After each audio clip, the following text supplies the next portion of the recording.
시청자 여러분 안녕하십니까. 박종환 TV 방송의 포커스 시사 전망대입니다. 이번 주도 제1부 중앙정치권 뉴스와 제2부 전북 익산 고향 소식을 가지고 시청자 여러분과 함께 유쾌 상쾌 통쾌하게 깨부시겠습니다. 레디 큐!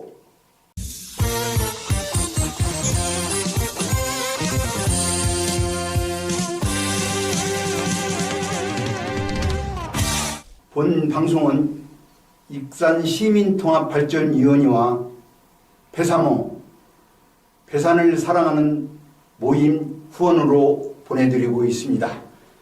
시청자 무료 서비스 구독, 좋아요, 알림을 눌러주시면 방송에 큰 힘이 되겠습니다.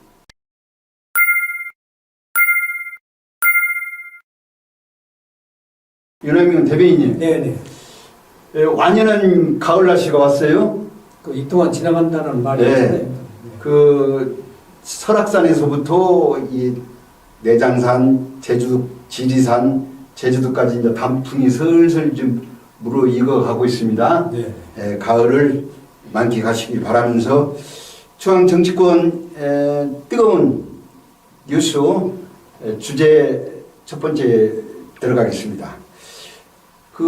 지금 야당에서는 윤석열 대통령 특검 탄핵을 지금 준비하는 것 같아요. 네.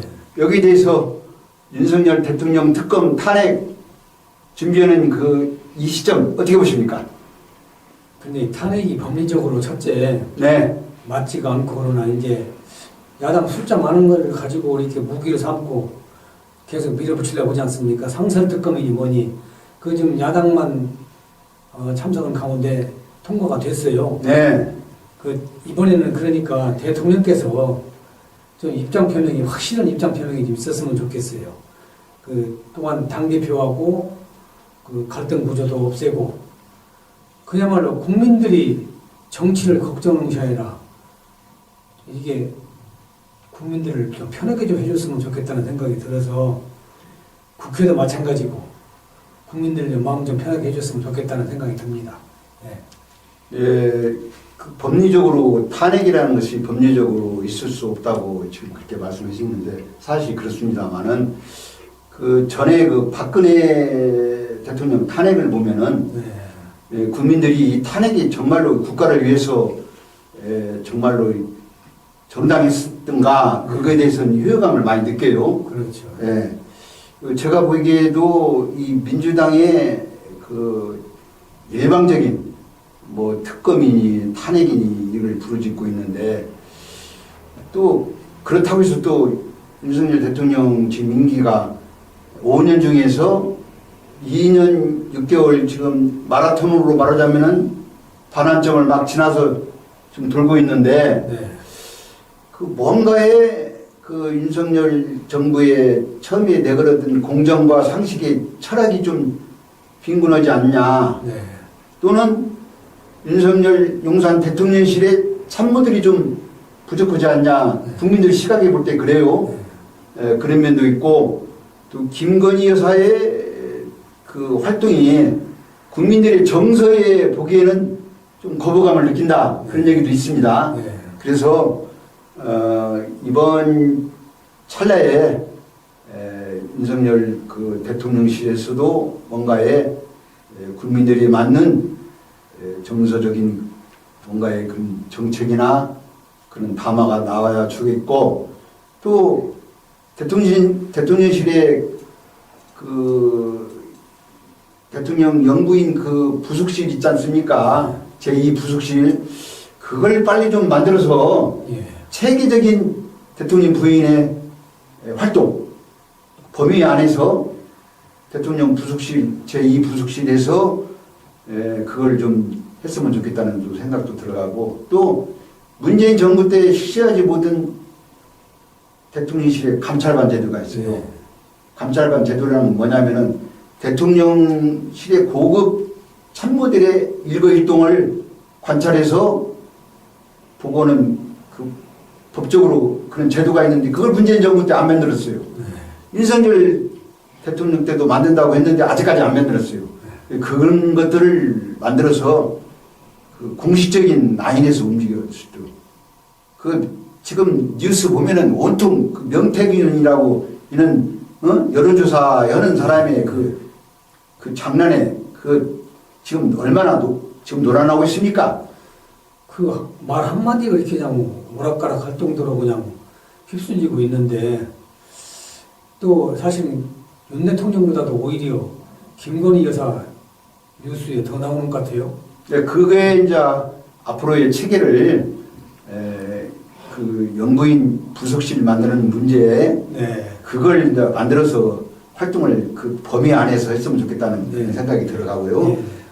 자, 첫 번째 윤석열 대통령 탄핵 열차 특검 얘기했으니까 이제는 민주당 이재명 대표 얘기를 두 번째 섹션으로 들어가겠습니다. 네. 이재명 당대표 네. 다음 달 11월 달에 1심 선고가 나오죠. 네.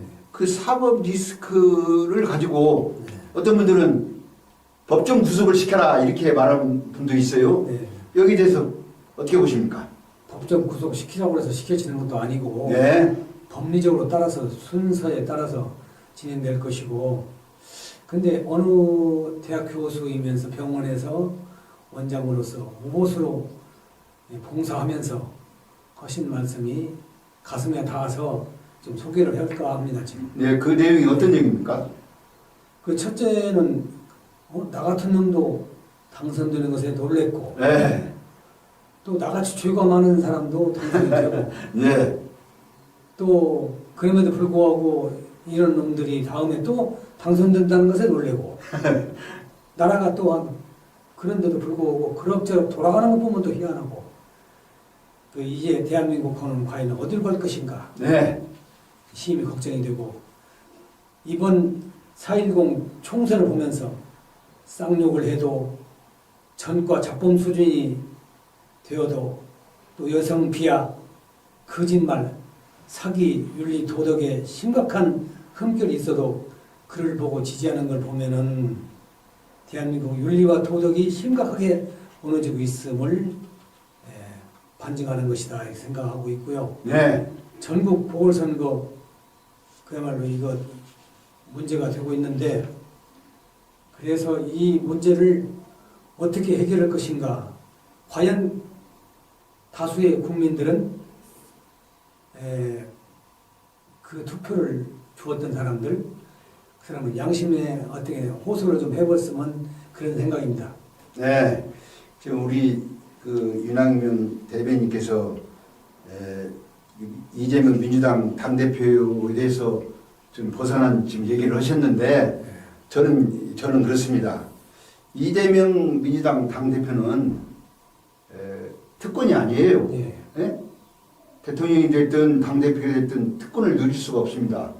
그렇죠. 법을 어겼으면 법의 심판을 받아야 합니다. 예. 그 선거법 위반으로 징역 2년을 구형받았죠. 예. 그 다음에 유정죄로 2년 지금 구형받았죠. 예. 또 앞으로 대장동 사건 성남 후원금 사건 여러 가지 사건이 있어요. 예. 예. 근데 이런 사건들을 놓고도 이 사법부에서 왜 이렇게 신속한 재판을 안 해서 오늘날 이렇게 국민의 안중에 없고 이렇게 당파 싸움을 하는가 모르겠어요. 그래서 저는 이재명 민주당 대표에 대한 그 엄정한 수사를 저는 촉구를 하고 잘못이 있다면 또 무지를 증명할 수 있는 무지 증명 이 원칙이 있다면 사법부에서 빨리 결론을 내줬으면 좋겠어요. 그런데 네.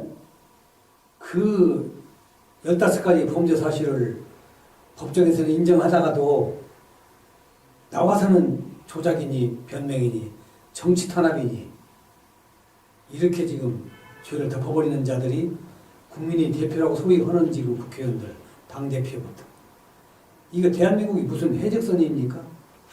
그야말로 그렇게 볼 수는 없죠. 그래서 이재명 대표는 현재 지금 자신이 자꾸 억울하다고 그러는데 그걸 솔직하게 시인을 하고, 그러나 이제 때가 얼마 남지 않았기 때문에 법에 따라서 모든 것은 진행이 다 되리라고 지금 생각하고 있습니다. 그 제가 보기에도 민주당의 당대표 이재명 당대표가 김대중 선생과 노무현 정신을 개성은 민주당 당대표라고 자신 있게 말할 수 있습니까? 그렇죠. 우리 대변인도 한때 정치를 하셨고 네. 익산시 부의장까지 하셨잖아요. 네. 예? 네. 그 이재명 당대표가 민주당 대표가 김대중 노무현 정신을 지금 계승하고 있습니까? 천만의 말씀이죠. 그럼에도 불구하고 왜 이게 호남, 저도 호남이 고향이지만 이 호남의 지역 주민들이 왜 이렇게 이재명 민주당 대표를 선호하고 이재명 대표에 대한 맹목적인 지지를 하는 이유가 난 뭔가 모르겠어요. 그건 저도 모릅니다, 지금. 그래서 제가 꼭 뭐 민주당이 아니라고 해서 제가 이재명 대표를 제가 신랄하게 비판한 것이 아니고 국민의 힘이 됐든 민주당이 됐든 제3당이 됐든 정치를 하려면은 정상적인 국가관과 애국심 그리고 국민을 위한 그런 정치를 해야지 자기 그게 뭡니까? 자기들만 위한 정치 그런 정책을 해서는 안 된다는 생각에서 네. 신랄하게 제가 말한 것입니다. 그래서 사법부가 지연된 정의는 정의가 아니라고 말했지 않습니까? 네. 아무리 옳은 일도 지연을 시키고 정상적인 공정과 상식이 벗어나는 그런 일을 판단한다면 그건 정의가 아닙니다. 그렇죠. 그래서 이재명 당대표의 이 사법 리스크는 11월 그 안에 1심 선고에서 네. 정당한 재판이 이루어지기를 바라면서 세 번째 관건으로 들어가겠습니다. 네, 중앙정치권 세 번째 섹션 들어갑니다. 얼마 전에 전국에 10월 16일 날 4개 지방자치 보궐선거가 있었어요. 네. 보궐선거가 끝났는데 이번 보궐선거의 관전평 어떻게 보십니까? 지금 한마디로 얘기해서 여야가 똑같이 체면을 지켰다 이렇게 결과적으로 볼 수 있는데, 그 조국 신단의 약진을 기대했었는데 좀 아쉽다는 평도 있었고, 또한 이재명 사법 리스크가 변수로 크게 지금 떠오르고 있습니다. 지금.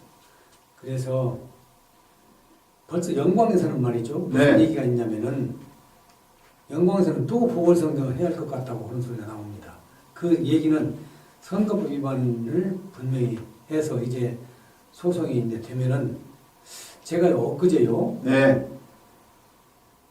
4.10 선거를 6개월 안에 10월 10일 안에 기소를 해서 선거법은 마치도록 되어 있습니다. 그건 준강제법으로 지금 현재 헌법에 나와 있는데도 전부 다 연기해가지고 어찌 보면 범죄 소굴들이 지금 들끓어가지고 지금 위반자들이 많은데도 이렇게 여기까지 끌고 나온 거예요. 그래서 이번 보궐선거는 한마디로 얘기해서 좀 똑같은 무승부다. 체면 처리를 했다. 2대2 무승부다. 예, 이렇게 보고 있습니다. 예. 물론 그 결과적으로 보면 2대2지만은 그 안에 좀 함축성 있는 그 의미가 좀 제가 보기에는 의미가 있어요. 예를 들어서 호남을 놓고 보면은 곡성하고 영광이지 않습니까? 곡성은 일찌감치 민주당이 각종 여론이나 투표에서 민주당이 무세를 했는데, 영광을 놓고 들어가 보면은 민주당, 조국 혁신당, 진보당인가요? 네. 이 세 당이 우열을 가리지 않게 별 차이가, 투표에 별 차이가 없더라고요. 보니까요. 그렇다면은 옛날같이 네. 민주당이 독시 네. 민주당의 호남 지역 주민들이 몰빵을 하는 묻지마 선거가 아니고 뭔가 민주당의 변화를 바라는 우리 호남 지역 주민들이 달라져야 되는 그 뜻도 숨어 있는 것 같아요. 예. 그래서 방금 말씀하신 대로 앞부분에 말씀하신 대로 이재명 당대표의 사법 리스크가 1심에서 어떻게 나오는 결과에 따라서 민주당도 유동치는 무슨 변화가 있지 않느냐 저는 그렇게 생각하고 또 국민의힘의 텃밭이라는 부산 금정구에 이번 금정구 선거는 물론 국민의힘에서 승리를 했지만은 거기서도 야권 단일화를 해서 좀 변화가 좀 많이 있었어요. 그러나 국민의힘의 승리로 민주당은 호남에서 2석, 국민의힘은 인천 오고 부산 오고 2석. 그래서 각 당의 당 대표들이 뭐 체면은 뭐 구리지 않았어요. 부산 금정에서는 네, 야권 단일화가 되니까 좀 국민의힘에서 긴장했었어요. 네, 그런데 위원장님 제가 며칠 10월 한 5일경에 네, 위원장님께 건의 말씀 드린다고 그랬죠. 즉 4월 10일 날이면 6개월이면 10월 11일 안에 기소가 되어야 됩니다. 네, 그런데 그게 이제 검판사가 다 고발하자고 제가 제안한 일이 있었죠. 네, 네, 그런데 딱 맞춰서 10일 날 기소를 1019건인가를 해버렸더라고요. 네.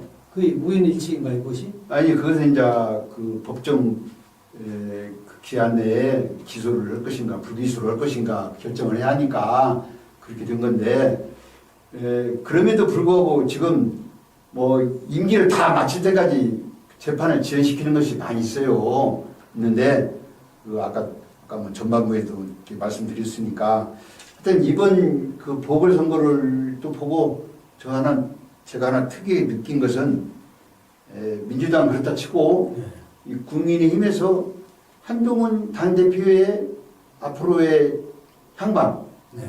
또 진로는 어떻게 될 것인가에 대해서 제가 이제 국민의힘 당원으로서 이렇게 평가를 한다면은 역대의 당대표가 대통령하고 마찰을 해서 성공한 얘기가 하나도 없습니다. 그렇죠. 멀리 갈 것도 없어요. 네. 그 김영삼 그 대통령 시절에 이창 씨가 총리했었어요. 그렇지 않습니까?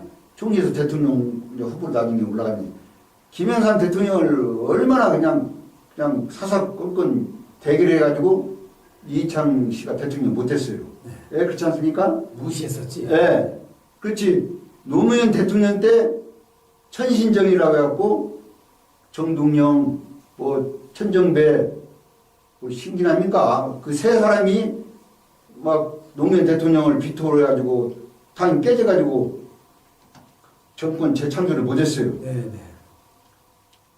제가 왜 그것도 박근혜 대통령 때 멀리 갈 것도 없습니다. 네. 박근혜 대통령 때 김무성 씨하고 그 공천 그 도장 갖고 나르세 김무성 씨가 부산으로 가서 참석해가지고 정권을 재창조를 못하고 탄핵까지 갔어요. 네. 그 얘기는 뭐냐면은 당 대표가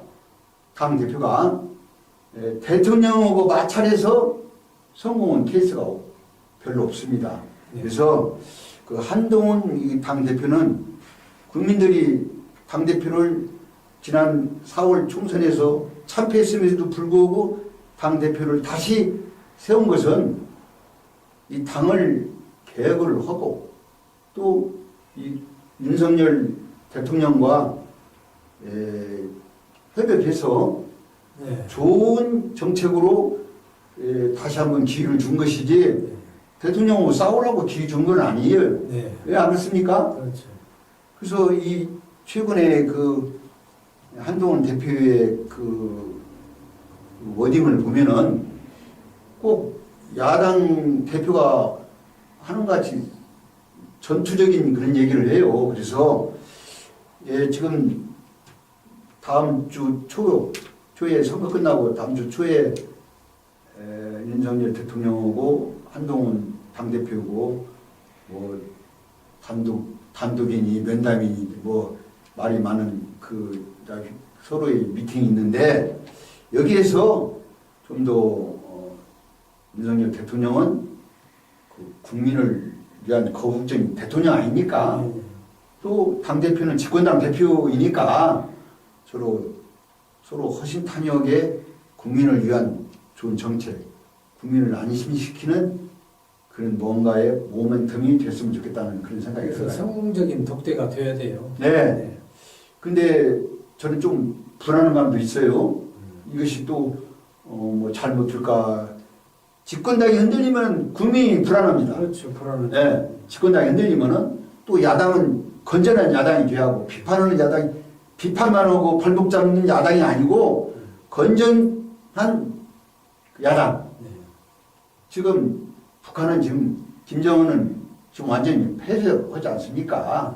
우리 대한민국을 적대국 국가라고 자기들 그 헌법에 명시하고 그건 철로 폭파시키고 육로 폭파시키고 핵무기 있다고 뭐 언제든지 우리 대한민국을 공격한 이런 시끄러운 이런 정세 속에서 정치까지 또 그 안에 집권당까지 서로 당대표고 대통령이고 이렇게 서로 엇박자가 나서는 안 된다는 생각으로 그렇죠. 예, 강력하게 주장하면서 제1부 중앙정치권 뉴스는 마치고 제2부 지방 따끈따끈한 지방 소식으로 들어가겠습니다. 큐! 제2부 따끈따끈한 우리 지방 익산 소식으로 들어가겠습니다. 이낙연 대변인이요. 네네. 지금 정원율 시장이 지금 3기 세 번째 지금 연임을 지금 하고 있죠. 보궐선거까지 해서 10년. 네. 10년 중에 1년 8개월 남겨놓고 있어요. 그렇죠, 그렇죠. 네. 그 정원율 시장이 3년 연임이 이제 얼마 남지 않았는데, 정원율 시장이 3년 연기, 익산의 비전은 무엇이고 문제점은 무엇입니까? 어떻게 보십니까? 네. 그 남은 기간 지방자치단체장들이 능력을 어떻게 발휘하냐에 따라서 또 그 지역이 발전하느냐, 또 시민들이 수입이 좀 늘어나느냐, 또 시장이 활성화되느냐 아주 중대한 지금 임무입니다. 그래서 그 지금 91가지 공약을 지금 현재 이행했다고 신문에서 자평했는데 네.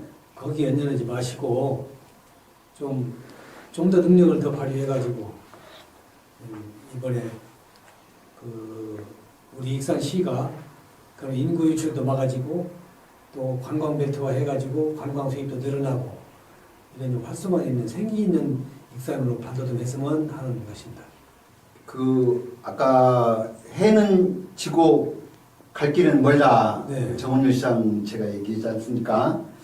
정원율 시장이 2018년인가 제 기억으로는 2018년 3월달인가 출판 기념회를 했어요. 네. 출판 기념회. 네. 출판 기념회 저도 그때 참석했는데 일무도원 네.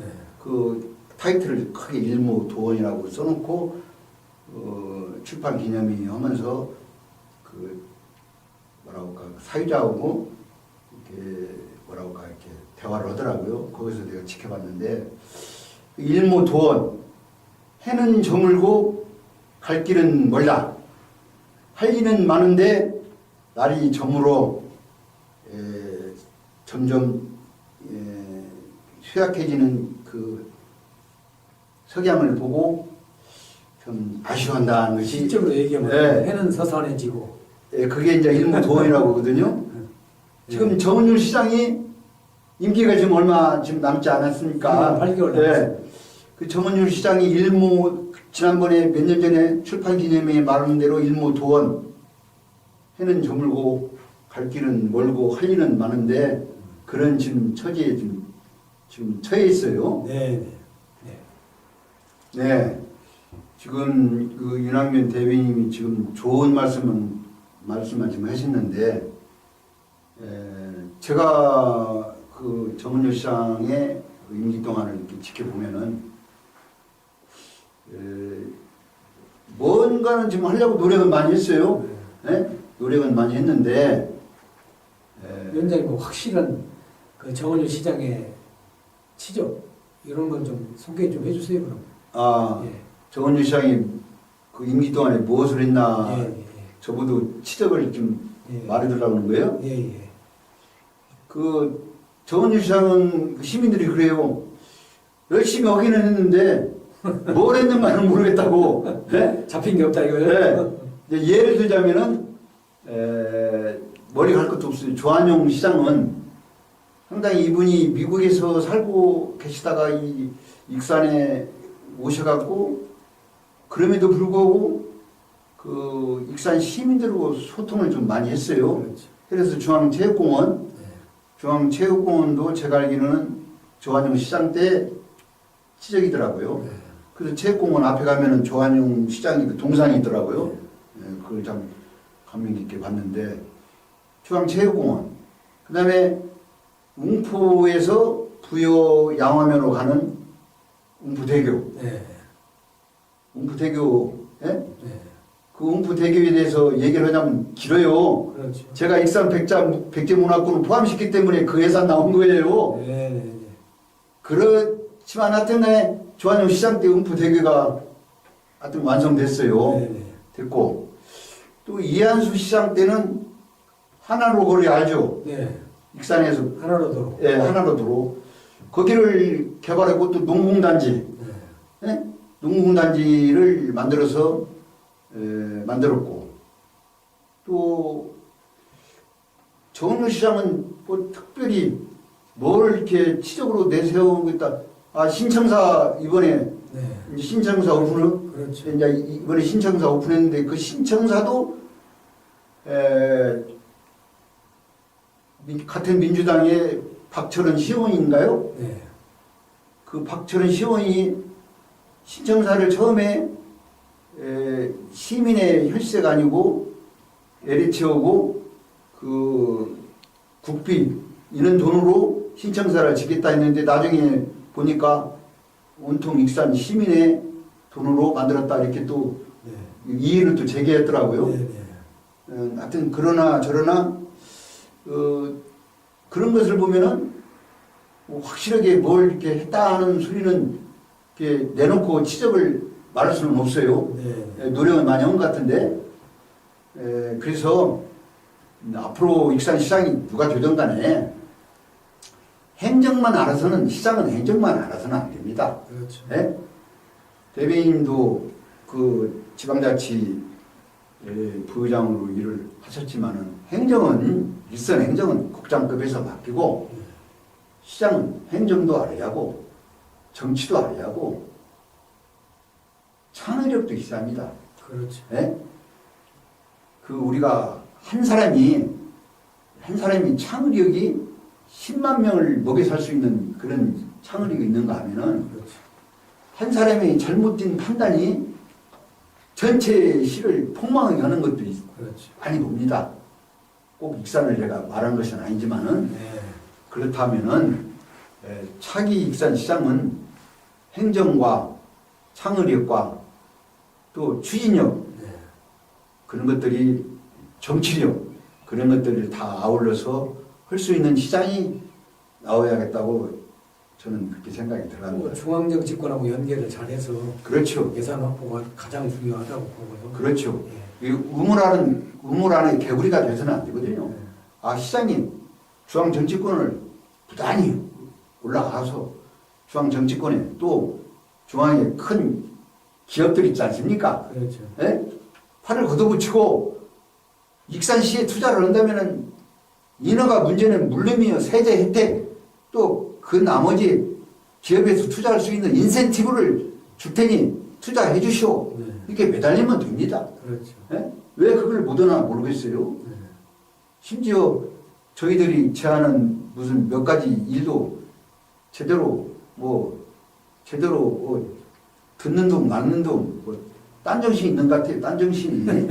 그래서 이 정은효 시장은 앞으로 임기가 얼마 안 남았는데 마무리를 잘해야지. 마무리 못하면 시민들한테 뭐 큰 오명을 뒤집어 쓰게 생겼어요. 그렇죠. 제가 지금 밖에 나가면요, 10명이면은 9명은 정은율 시장 막 그냥 바가지로 막 그냥 뭐라고 해요. 그래서 저는 그 정은율 시장이 그래도 열심히 잘하고 있습니다. 뭘 잘했냐고 막 대들고 그래요. 제가 정은율 시장을 옹호하다가 제가 여러 군데 시민들한테 혼났다니까요. 그런 일이 있는데, 앞으로 이 정은율 시장은 임기 이제 1년 8개월 남았는데, 1년 8개월 동안에 정말로 내가 삼선을 연임하면서 이것만큼은 내가 익산 시민이나 자신 있게 내놨다는 것을 지적을 좀 한두 가지 좀 내놨으면 좋겠다는 생각이 들어갑니다. 그것도 수도산 개발을 좀 했죠. 예. 근린생활 시설을 잘 해놨고.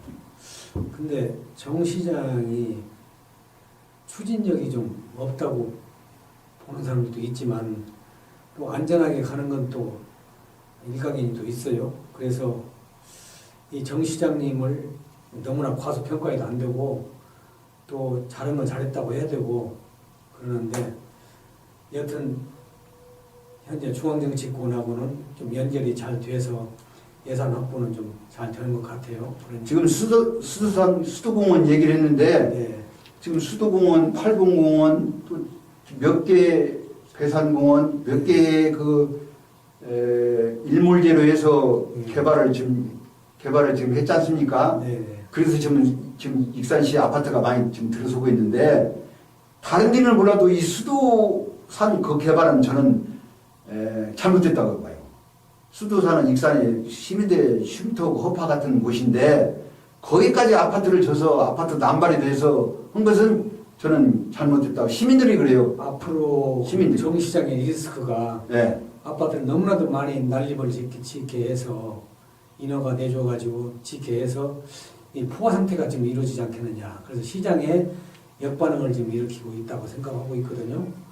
상당히 지금 문제가 심각합니다. 아니 그러니까 네. 다른 지역은 개발하는데 뭐 긍정적으로 평가를 하는 데도 있지만은 수도산 개발은 그건 좀 남발하지 않았나. 너무나 이렇게 개발 위주로 하자는, 저는 그건 제가 지적하는 것이 아니라 시민들이 저희들한테 좀 그것 좀 방송을 좀 해달라고 많이 말을 많이 해요. 그래서 수도산 개발만큼은 잘못된 그 개발이다, 그렇게 말을 하고. 자, 두 번째 섹션, 마지막 섹션 들어갑니다. 이남민 대변인님, 제 2부에 우리 익산 소식의 마지막 섹션 들어갑니다. 각 지역의 대표적인 시장들이 많이 있지 않습니까? 전통시장. 예. 제 생각은 그 익산의 대표적인 전통시장을 하나는 좀 보고 싶다는 그런 시민들의 의견이 많이 있어요. 익산의 대표적인 전통시장, 어떻게 만들면 좋은가 생각을 하는 점이 있으면 말씀해 주세요. 지금 익산의 시장, 야시장, 그러니까 전통시장이 북부, 남부, 중앙, 황등, 함열, 이렇게 여산시장도 있다고 그래요. 서동시장 뭐 이렇게 쭉 있는데, 여튼 현대화 사업으로 해서 이걸 활성화시키려면은 첫째 주차장을 좀 과감하게 투자를 해야 됩니다. 그래서 현재도 주차장을 지금 확보해서 하는 데가 있어요.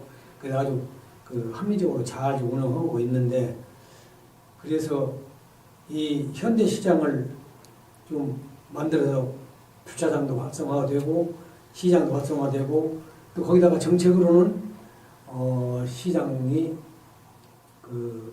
익산에 다이로그 카드라는 게 있어요.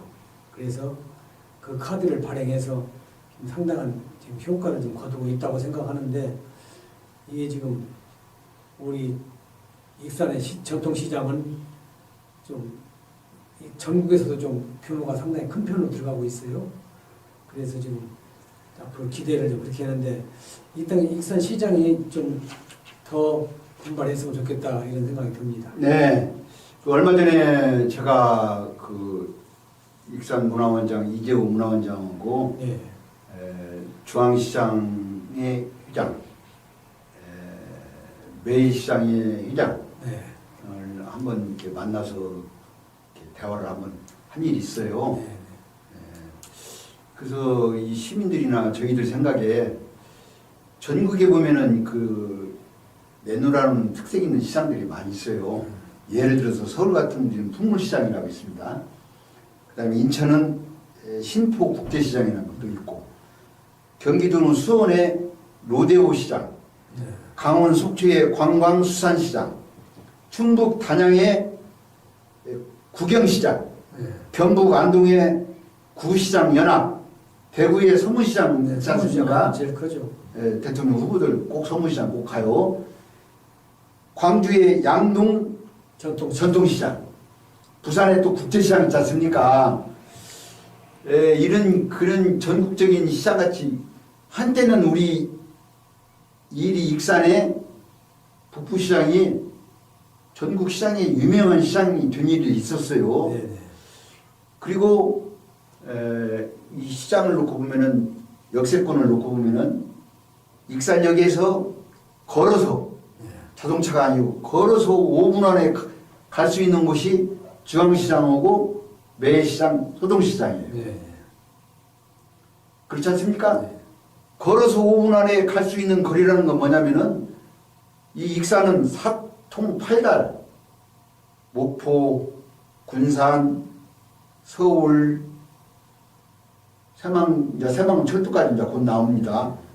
사통팔달의 교통도시 익산역에서 걸어서 시장에 갈 수 있는 곳이 천혜의 조건을 갖고 있는 것이 우리 익산인데, 그럼에도 불구하고 중앙시장, 매일시장, 소동시장이 활성화가 안 되는 것은 무슨 문제가 있는가 해서 제가 상인 회장들하고 만나서 얘기를 했는데, 이렇게 보니까 이 상인들까지 서로 의견이 일치가 안 되는 부분이 있더라고요. 그래서 그런 부분은 대승적인 이 익산의 경제를 살리는 그런 의미에서 이 조그마한 의견 차이는 파이를 크게 하려면 그걸 묻어두고 파이를 크게 키우면 되지 않습니까? 네.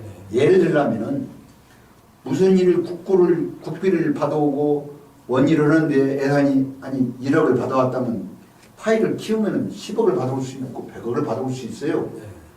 근데 그 소탐대실이라고 작은 이익에 매몰되면은 각자 자기들의 주장을 내세우다 보면은 큰 예산을, 큰 국비를 받아올 수가 없어요.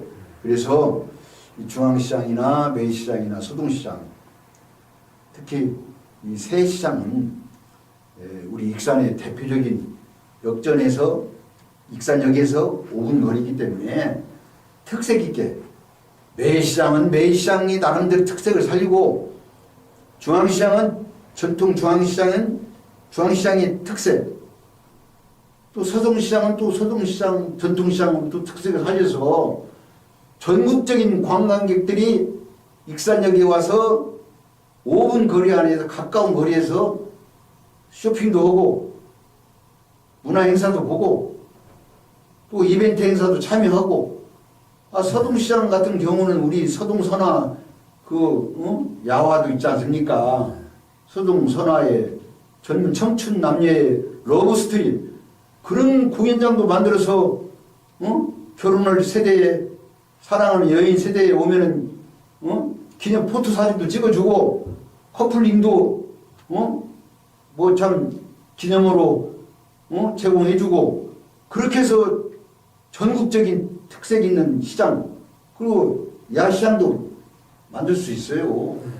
이 전국적, 아까 제가 한 10개의 그 특화된 시장을 말한 것 같이 그런 그 시장을 한번 만들었으면 좋겠다는 생각이 들어가는데, 익산시에서 제가 이 중앙시장하고 매시장 상인회장하고 이렇게 대화를 해봤는데, 시에서는 반감하고 있더라고요. 이걸 좀 파이를 키워서 이 시장을 활성화시키려고 하는 것이 아니라 그냥 반감하고 있어요. 그래서 앞으로 차기 시장은 우리 익산 시장을 특색이, 아까 제가 말씀은 그 각 지역의 특색 있는 시장과 같이 살릴 수 있는 그 천혜의 조건을 살릴 수 있는 그런 시장 정책이 나왔으면 좋겠다는 그런 생각이 들어갑니다. 네. 좀 더 아이디어를 발휘하기 바랍니다. 네, 이제 이게 사실 이 아디 지역이나 조그마한 갈등과 분열은 다 있어요. 네, 다 있습니다. 그냥 이 갈등과 분열을 통합으로 이끌어내는 것은 그 지도자의 역량입니다. 리더십. 예, 그 지도자라고 하면은 그 지역의 국회의원, 시장, 도의원, 시의원 이런 사람들이 이 익산시의 비전을 향해서 목표를 전파, 당을 떠나서 개인적인 소탐대시를 떠나서 그런 목표를 가지고 만들면 만들 수 있어요. 근데 그렇게 못 오는 이유가 뭔가를 우리 시민 여러분들이 잘 판단해서 다음 지방선거에 당을 보고 찍지 말고 여기 우리 국회의원 특권 폐지, 국민주권, 정당 공천 폐지 이런 것을 우리 익산 시민들이 앞장서서 실천해 줬으면 좋겠다는 생각으로 시청자 여러분 어떻게 보셨습니까? 이번 주 역시 중앙 정치권도 숨쉬기가 어려울 정도로 가파른 전국이 뜨거워지고 있고 또 익산시 역시 해는 지고 갈 길은 멀고 할 일은 많은데 지금 어려운 처지에 놓여 있습니다. 우리 시민 여러분 환절기 건강 조심하시고 무르익어가는 가을 낭만을 느끼면서 편한 가을을 맞이해 주시길 바라면서 이번 주 방송 여기서 마치겠습니다. 시청자 여러분 다음 주에 만나요. See you again. 감사합니다. 감사합니다.